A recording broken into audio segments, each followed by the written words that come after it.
Hey, it's Anissa, and today we have for you an amazing light. This is a garage and ceiling light, and you might be familiar with it because you've seen them on TV, but let me tell you, this one is way better.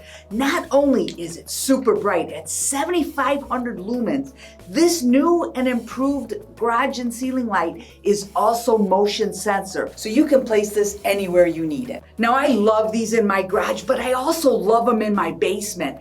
It takes my dark and dingy basement and makes it super bright, so it's a joy to be in it. And in the garage, I love the motion sensor setting because whenever I open my door and walk into it, it turns on. No more fumbling with the light switch. Now, the important thing to note is when you get this, you have to switch this to either on or motion, depending on the setting you want. And then you just screw it into the light socket. Another thing to love about these lights is each panel can be adjusted so you get the perfect light. Now, here's something that's very important.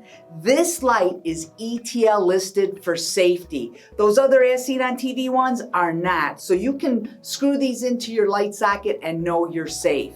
But the best reason to love these over every other garage light out there is no other light is 7,500 lumens and motion sensor at this super low price. Plus, when you buy more, you save more. So look around the house, think up how many you want, and head over to the site and grab a bunch today.